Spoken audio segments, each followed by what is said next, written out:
मुंबई का रुख करते हैं, जहां आज सुशांत राजपूत सुसाइड केस में फिल्म मेकर महेश भट्ट से पुलिस ने 2 घंटे पूछताछ की। अगले 2 दिन में बॉलीवुड की कुछ और बड़ी हस्तियों को भी पुलिस बुलाने वाली है। आज ही सुशांत केस की सीबीआई जांच की मांग भी नए सिरे से उठी। अब तक 40 लोगों से पूछताछ हो चुकी है और अब महेश भट्ट ने पुलिस को क्या बताया, इस रिपोर्ट में देखिए।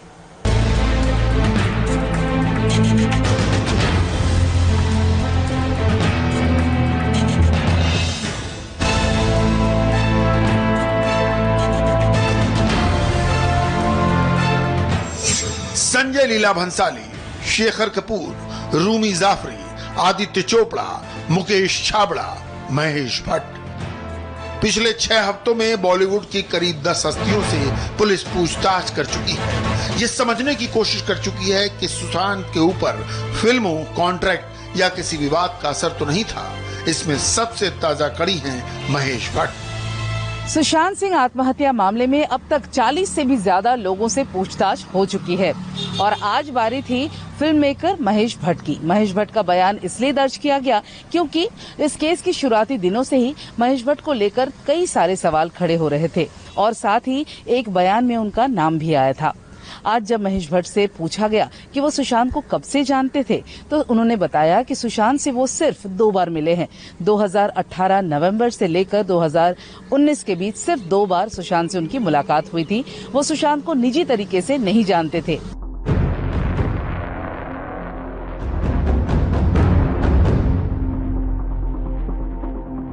सुशांत सिंह को अपनी फिल्मों में न लेने पर महेश भट्ट ने कहा कि सुशांत से किसी भी फिल्म को लेकर मेरी कोई बातचीत नहीं हुई थी। मैं सुशांत से सिर्फ 2 बार मिला हूं, 2018 और जनवरी 2020 में। मैंने अपने बैनर में हमेशा नए लोगों को ही लॉन्च किया है। इसके बाद उनसे रिया चक्रवर्ती के बारे में पूछा गया। महेश भट्ट ने कहा, मेरे लिए रिया मेरे बैनर में काम कर चुकी किसी भी दूसरी एक्ट्रेस की तरह थी। उससे कभी मैंने सुशांत से अलग रहने को नहीं कहा। मुझे सुशांत के डिप्रेशन के बारे में कोई जानकारी नहीं थी। यानी महेश भट्ट ने अपने बारे में उन तमाम बातों को खारिज कर दिया जो अब तक मीडिया में कहीं सुनी जा रही थी। लेकिन पुलिस के मुताबिक महेश भट्ट से सवालों का सिलसिला अभी खत्म नहीं हुआ है। मुंबई पुलिस ने महेश भट्ट की 2 घंटे तक पूछताछ की, लेकिन इस 2 घंटे की पूछताछ में महेश भट्ट ने कोई भी ऐसी बात नहीं बोली जिससे उनके और सुशांत सिंह राजपूत के रिश्ते के समीकरण को मुंबई पुलिस समझ पाए। वहीं मुंबई पुलिस ने भी ये साफ कहा है कि अगर जरूरत पड़ी तो महेश भट्ट को दोबारा पूछताछ के लिए बुलाया जा सकता है। ये बात महाराष्ट्र के गृह मंत्री अनिल देशमुख भी कह चुके हैं। अब इस मामले में धर्मा प्रोडक्शन को भी पूछताछ के लिए मुंबई पुलिस थाने बुलाने वाली है। जहां तक धर्मा प्रोडक्शंस का सवाल है, तो मंगलवार को पूछताछ का सिलसिला कंपनी के सीईओ अपूर्वा मेहता से शुरू होगा। अपूर्वा मेहता से सुशांत के साथ फिल्म ड्राइव के कॉन्ट्रैक्ट लेटर भी साथ लाने को कहा गया है।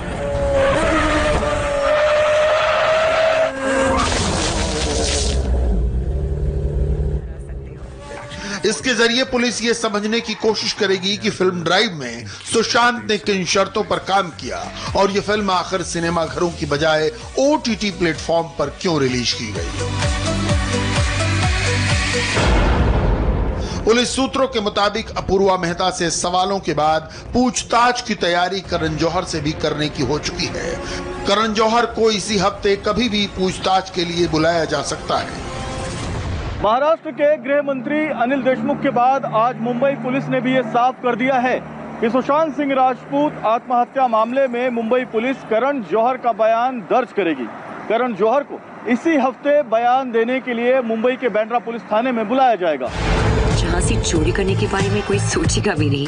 ड्राइव को सिनेमाघरों में न रिलीज होने को लेकर कई बातें कहीं सुनी जा रही हैं। ये फिल्म प्लान तो बड़े एक्शन ड्रामा के तौर पर की गई थी, जैसी 2011 में इसी नाम से हॉलीवुड फिल्म आई थी। सुशांत के साथ ये फिल्म 2018 में बननी शुरू हुई। तब तक वो यशराज फिल्म के कॉन्ट्रैक्ट से बाहर आ चुके थे।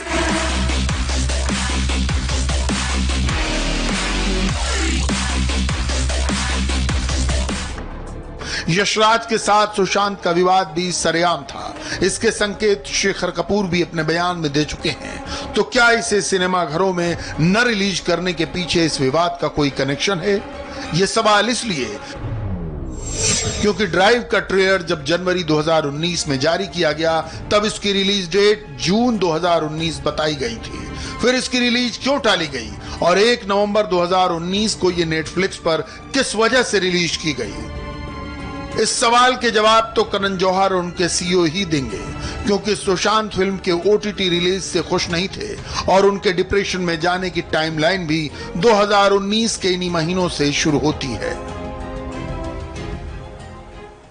सुशांत सिंह के डिप्रेशन के बारे में जो तथ्य सामने आए हैं वो सितंबर-अक्टूबर 2019 के हैं और इन दिनों में सुशांत के साथ आखिर हुआ क्या जो वो डिप्रेशन में चले गए? क्या इसके पीछे कोई प्रोफेशनल गैंग था? इसकी जांच करने के लिए सीबीआई की बात आज एक बार फिर से उठी। सुशांत सिंह राजपूत सुसाइड केस में कुछ तो ऐसा है जो अभी पूरी तरह खुला नहीं। 1.5 महीने की जांच और 40 लोगों से पूछताछ के बाद भी रहस्य का सुराग नहीं मिला। क्या महाराष्ट्र सरकार अब सुशांत का सुसाइड केस सीबीआई को सौंपने की सिफारिश करेगी? ये सवाल इसलिए क्योंकि मामले की जांच की सिफारिश किसी और ने नहीं बल्कि महाराष्ट्र के डिप्टी सीएम अजित पवार के बेटे पार्थ पवार ने की है। पार्थ पवार ने अपनी मांग महाराष्ट्र के गृह मंत्री अनिल देशमुख से मिलकर रखी है। इसके लिए बाकायदा उन्होंने लिखित आवेदन भी दिया है। इस देश का हर युवा चाहता है कि सुशांत केस की गहन जांच हो। राष्ट्रीय स्तर पर युवाओं और सुशांत के फैन की भावनाओं का आदर करते हुए मैं महाराष्ट्र के गृह मंत्री अनिल देशमुख जी से मांग करता हूं कि मामले में सीबीआई जांच की सिफारिश करें। सुशांत सिंह राजपूत खुदकुशी मामले की जांच सीबीआई से कराने की मांग उनके परिवार के सदस्यों ने और उनके दोस्तों ने की है। साथ ही बॉलीवुड के कुछ नामचीन हस्तियों ने भी इस तरह की मांग की है। लेकिन अब एनसीपी की युवा नेता और राज्य के उप मुख्यमंत्री अजित पवार के बेटे पार्थ पवार ने सीबीआई जांच की मांग राज्य के गृह मंत्री से मिलकर की है और पार्थ पवार की इस मांग को राज्य के अन्य नेताओं ने भी समर्थन दिया है। सारे देश के लोगों को नजरें लगी हुई कि भाई इतना उभरता हुआ नया लड़का जिस खुदकुशी किया उसके पीछे क्या राज है सब जानना चाहते हैं। तो सीबीआई इंक्वायरी होगी तो मुझे लगता है थोड़ा जरूर लोगों को सेटिस्फेक्शन होगा। मुंबई की पुलिस अपने आप में एक महत्वपूर्ण भूमिका निभा रही है। वो हर कोई ऐसा पहलू नहीं छोड़ रही है कि कहीं से भी कोई शंके की गुंजाइश रह सके। बावजूद इसके अगर सेटिस्फेक्शन के लिए लोगों को कोई अगर ये बात कहता है कि सीबीआई जांच करे तो सीबीआई जांच करनी चाहिए, उसमें गलत क्या है? सीबीआई जांच की ये मांग ऐसे समय में जोर पकड़ रही है जब मुंबई पुलिस के हाथ कोई ठोस सुराग नहीं होने की बात सामने आ रही है। उसके पास 40 लोगों के बयान जरूर हैं, लेकिन आखिर वो कौन सा सुराग है जिसके बिना मुंबई पुलिस की जांच किसी नतीजे पर नहीं पहुंच पा रही? पहले पोस्टमार्टम रिपोर्ट और उसके बाद विसरा रिपोर्ट दोनों ही अब मुंबई पुलिस के हाथ लग चुके हैं। पोस्टमार्टम में 5 डॉक्टरों की राय थी सुशांत की मौत फांसी लगाने के बाद घुटने वाले दम की वजह से हुई है। इसी तरह करीब 43 दिन बाद आई विसरा रिपोर्ट में भी किसी फाउल प्ले का संकेत नहीं। अब 2 जांच अहम है। एक तो नाखूनों के नमूनों की जांच, जिससे पता चलेगा आखिरी वक्त में सुशांत के साथ कोई जोर जबरदस्ती हुई थी या नहीं। सुशांत के सुसाइड केस में 2 रिपोर्ट क्लियर हैं, तो क्या तीसरी और चौथी रिपोर्ट में कोई सुराग हाथ लगेगा? सीबीआई जांच की मांग के साथ एक सवाल यह भी है कि क्या अब तक की पुलिस इन्वेस्टिगेशन कोई कड़ी मिस कर चुकी है? हालांकि पार्थ पवार की मांग पर अभी सरकार की तरफ से कोई ग्रीन सिग्नल नहीं आया, लेकिन इस केस की मॉनिटरिंग कर रहे गृह मंत्री अनिल देशमुख पहले ही साफ कर चुके हैं। इस मामले में जिस हस्ती की जरूरत पड़ेगी उसे जांच के दायरे में लाया जाएगा। गोरखपुर में मासूम के अपहरण और हत्या केस में इस वक्त की एक बड़ी खबर। डिटेल ब्रेक के बाद।